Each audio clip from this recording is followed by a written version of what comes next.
السلام عليكم ورحمة الله وبركاته. أهلا ومرحبا بكم مجددا مشاهدينا الكرام في هذه الحلقة من برنامج مسلمون حول العالم. استشهد الشيخ عبد الأحد برات مخدوم عن عمر ناهز 88 عاما في سجون الاحتلال الصيني في مدينة خوتان بتركستان الشرقية في عام 2017. تم إبلاغ أسرة الشيخ في 27 من مايو 2018 في ذكرى استشهاده. من هو الشيخ عبد الأحد مخدوم وماذا قدم لمسلمي تركستان الشرقية؟ وما هي المعاناة التي يمر بها أئمة الأيغور في تركستان الشرقية على يد السلطات الصينية؟ مشاهدينا الكرام، في هذه الفقرة نرحب بضيفنا هنا في الاستوديو الشيخ محمود التركستاني وكيل جمعية علماء تركستان الشرقية. فضل الشيخ محمود، تحية لكم. أهلا وسهلا بكم. قبل أن نبدأ النقاش نتابع معا مشاهدينا الكرام هذا العرض حول الشيخ عبد الأحد مخدوم رحمه الله.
إذن تابعنا وياكم مشاهدينا الكرام هذا العرض حول الشيخ عبد الأحد مخدوم الشيخ التركستاني.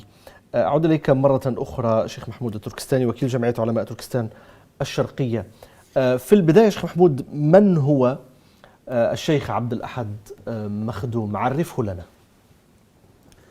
بسم الله الرحمن الرحيم. الحمد لله والصلاة والسلام على رسول الله صلى الله عليه وسلم. أحييك أخي الكريم وأحيي المشاهدين الكرام. السلام عليكم ورحمة الله وبركاته. وعليكم السلام. الشيخ عبد الأحد طبعا ابن شهيد. أبوه الشيخ برات حاجي كان أيضا عالما واستشهد أيضا في سجون الصين في أوائل القرن العشرين، يعني 1937 كان أبوه استشهد، وهو ولد عام 1930. يعني شهيد ابن شهيد. شهيد ابن شهيد. وابنه أيضا استشهد، ابن الشيخ عبد الأحد. نعم. يعني قبل فترة بسيطة يعني. نعم. إذا ولد عام 30 في مدينة خوتان. في مدينة خوتان تركستان. وبعد ذلك يعني قبل الاحتلال يعتبر؟ لا، كان في ذلك الوقت يعني منطقة يعني تحت إما روس نفوذ روسي وصيني، يعني مشترك. طبعا كما قلنا سابقا يعني كان هناك جمهورية تركستان الشرقية سنة 33، ولكن هذه الدولة أسقطت يعني بعده بفترة قليلة يعني. المهم أبوه استشهد سنة 37 في السجن أيضا في ذلك الزمان، وهو كان في يعني مدرسة كبيرة في مدينة كاشغير. جاء إلى هذه المدرسة سنة 50 ولم يغلق في ذلك الوقت يعني بعد احتلال الصيني. هم طبعا استعمل أسلوب تمسكن حتى تتمكن يعني. كانوا في بداية الأمر عندما جاءوا كانوا لا يتدخلون سواء في المدارس أو في المساجد أو في حياة الناس، وكان هناك قضاء شرعي يعني. لسنة 57 يعني بداية من الاحتلال عام 49 لم حتى 57. نعم. طيب. كان هناك يعني نوع من الحرية الكبيرة يعني. في هذه الفترة استطاع الشيخ أن يدرس. نعم، يعني أن يدرس في مدينة كاشغر من سنة 50 لغاية 57، ومن ثم رجع إلى مدينته، إلى مدينة ختن. بعده أقل من سنة يعتقل، يعني يعتقل سنة 58، ومكث في السجن حوالي ما يقارب يعني 20 سنة تقريبا يعني. 20 سنة. 20 سنة يعني دخل وهو ابن 28 عاما تقريبا. نعم في ذلك الوقت. نعم 28 عاما، وخرج 77. يعني خرج من السجن 77، وبعد خروجه يعني أقل من سنة يعتقل مرة ثانية، ومكث ما يقارب سنتين. وبعد خروجه من السجن سنة يعني 80، ما يقارب 80، اشتغل بالتدريس والدعوة إلى الله عز وجل. وكان الشيخ يعني من العلماء القلائل الذين يوجد فيهم يعني ما كان يوجد في سلف الأمة، سواء من الناحية العلمية أو الدعوية أو يعني أو العبادات الذاتية أو الشخصية. يعني كان متواضعا جدا، متواضع، يعني الذي يجلس معه لا يشعر أنه عالم كبير، يعني كان متواضع جدا. وكان يعني إذا قلت مثلا في بيته حسب ما سمعت من أحفاده هنا يعني. طب قبل ذلك، يعني قبل الحديث عن معاملاته وتعاطيه مع الناس، مع الأسرة ومع المجتمع ومع الأقارب وكذا، بداية لماذا كان الاعتقال الأول والثاني والثالث؟ يعني لماذا كانت السلطات الصينية تضطهده منذ البداية، منذ ريعان شبابه؟ طبعا أولا هو عالم ومتمسك بدينه ومبادئه، وكان شديد في الحق، وكان لا يتنازل، كان لا يتنازل عندما يتعلق الأمر بالدين. كان شديد في تعامله مع السلطات الصينية، ولذلك وأصلا يعني سواء أبوه كما قلت استشهد، وعمه من الذين ساهم في تأسيس جمهورية تركستان الشرقية، الشيخ القائد محمد أمين، عم الشيخ هذا، عم الشيخ عبد الأحد. عبد الأحد. معنى ذا من أسرة عريقة، يعني لهم باع في خدمة الدين وفي خدمة الشعب. ولذلك يعني السبب الرئيس في الاضطهاد من قبل السلطات الصينية، هل أنه كونه عالما؟ نعم عالما وملتزما بعلمه. قد يكون هناك شخص قد يكون عالم ولكنه يمشي مع السلطات، يعني كونه عالما عاملا بما يعلم، كان هذا هو السبب الرئيسي في اعتقاله. كان مناهضا للسلطات الصينية. نعم ويظهر ذلك يعني ويظهر يعني هل كان له فتاوى في جهاد المحتل الصيني أو غير ذلك؟ لا، في التربية طبعا، في تربية طلابه ومحبيه. كان دائما يقول لهم يعني عليكم أن تعرفوا هذا العدو، هذا المحتل، وماذا يفعل وماذا يجري في أرض تركستان. وكانت كل دروسه يعني مرتبط بالتربية. هناك قد يكون غيره من العلماء الكثيرين ربما قد يفوقه علما في بعض المجالات، ولكن هذه الشخصية كانت فريدة في نوعه. يعني كل من درس عنده وأخذ منه العلم وأخذ منه التربية كان متقد الضمير يعني،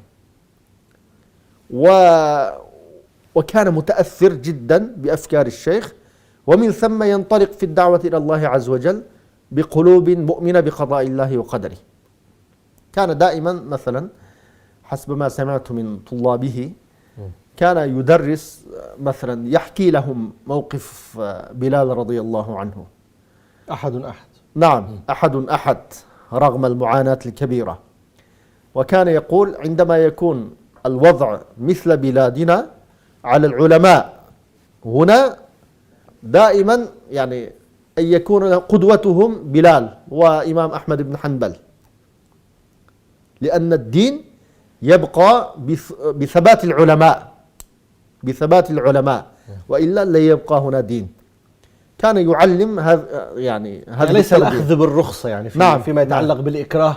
نعم فيما يتعلق بإكراه العالم كان يقول لا، يعني عليكم وعلينا جميعا أن يكون أئمتنا في هذا الإمام أحمد وبلال ليثبت جميع المسلمين لأن بسبب الظلم كثير من المسلمين أو بعض المسلمين قد يأخذ بالرخص، ولكن على العالم الذي أصبح قدوة عليه أن يتمسك يعني هذا كان مصدر إزعاج بالنسبة للسلطات الصينية. نعم يعني هو في حتى يعني ممكن في نهاية آخر مرة مثلا سنة 2017 سبب اعتقاله كان هو مثلا من سنة 2004 حكم عليه ب5 سنوات، وكان خرج من السجن يعني بعد إكمال 5 سنوات. لماذا اعتقلوا؟ الصين بدأت ما يسمى القرابة، مشروع القرابة ما بين المسلم الأيغوري والصيني. ما فحوى هذا المشروع؟ ما فحوى هذا المشروع أن يأتي إليك قريب يعني صديق من الصيني ويعيش معك فترة مثلا من الزمن في بيتك، في كل شهر مثلا يعيش أسبوع معك في بيتك وسط العائلة والأسرة. نعم وسط العائلة والأسرة وزوج أخت. نعم وكل يعني. وأخذوا الشيخ إلى قسم الشرطة، كان رافضا يعني لها، لكي يعني يوقع على ورق أنه يقبل أن يكون له صديق من موظف صيني كافر يعني، ويأتي هذا الصديق يزوره في بيته وهو ممكن يذهب إلى بيته هكذا. أخذوه إلى قسم الشرطة وكان عنده شلل نصفي في ذلك الزمان 2017 يعني. المهم بعدما ذهب إلى السجن إلى قسم الشرطة لأخذ التعهد والتوقيع على ورق، وقال يعني هكذا رفض: لا يكون عندي أحد يعني من الكفار حبيب أو صديق أو قريب، إنما ولي الله ورسوله والمؤمنون، وليس لي صديق وولي غير المؤمنين. هكذا قال لهم يعني أمام الشرطة. فاعتقلوه وأخذوه إلى السجن، وبعد ذلك استشهد في السجن يعني. كان موقفه موقف ثابت يعني في حياته كلها. كانت ترغب السلطات الصينية في أن كي يوقع من خلفه من طبعا كي يكون قدوة لهم يعني. حتى سمعت ولكن يعني هل هذا الموقف ثبت الكثير من الناس؟ استطاعوا أن يثبتوا على الأقل أن يرفضوا ذلك؟ يعني هذا ما نتوقع طبعا، ليس لنا يعني علم من ثبت ومن لم يثبت بسبب قطع الاتصال ما بين الخارج والداخل. طبعا هذا يكون سبب يعني لثبات الكثيرين. هذا ما حصل في التاريخ يعني. ما أقوله هذا الشيخ يعني سواء في دروسه أو في تعليمه كان لي أصدقاء من الذين درسوا عند الشيخ، يعني حتى عندما يريد أي واحد مثلا يستأذن منه للخروج إلى الخارج ويتعلم في الخارج، كان يقول لهم: الأفضل ألا تخرج، لأنك ربما تخرج ومن ثم لا تعود أو لا تستطيع أن تعود، ولذلك عليك أن تتعلم هنا وتعلم ما تعلمت وتربي غيرك. يعني هذا أهم شيء لكي يبقى الدين في هذه المنطقة في هذا المكان على العلماء أن يثبتوا. كان حريصا على إقامة الدين نعم وديمومته. نعم هذا يعني كان يقول أحيانا عندما يستأذن منه أحد طلابه مثلا: أنا أريد أن أتعلم أكثر في الخارج مثلا، كان يقول: ما تعلمته يكفي لتعليم يعني مئات آلاف من الناس من المسلمين، ولذلك عليك أن تثبت ولا تخاف. طبعا عليك أن تحذر وخذ حذرك، وفي نفس الوقت عليك أن تعمل. لأننا موقنون أن الله عز وجل كتب لنا الأرزاق والآجال. الخوف لا يؤخر الأجل، الخوف لا يمنع الرزق يعني. ولذلك يعني كان دائما حريص على تربية طلابه ومن يقابل معه ومن يجلس أمامه دائما الثبات واليقين بأن للكون آخرة يعني. كيف كانت تعاملاته؟ قد أشرت إلى ذلك، تعاملاته مع ربما عائلته ومع المجتمع، تفاعله مع المجتمع. يعني الشيخ كان في بيته كان لا ينزعج لأي شيء. مثلا في كل البيوت هناك أطفال أحفاد، يكسر هذا ويحدث مشكلة، مثلا في أي مشكلة حسب ما سمعت من أحفاده يعني كان لا ينزعج ولا ينفعل ولا يشتم أحد. ولكن عندما يقام للصلاة مثلا، يحين الصلاة، أي واحد سواء من أبنائه أو أحفاده بعد الآذان مثلا أنا أتوضأ ويريد أن يذهب إلى الوضوء كان يغضب. لماذا لم تتوضأ قبل أن تؤذن؟ كان حريص جدا على صلاة الجماعة حتى في بيته. طبعا عندما كان هناك وضع منفتح إلى حد ما كان لا يتأخر عن صلاة الجماعة في المسجد، ولكن بعد التضييق عليه أكثر فأكثر والمتابعة الكثيرة كان يصلي في بيته مع يعني أحفاده وأولاده جماعة. وكان عندما يتأخر أي ولد أو حفيد من أحفاده كان يغضب كثيرا. لماذا أنت لم تجهز نفسك للصلاة قبل أن يؤذن؟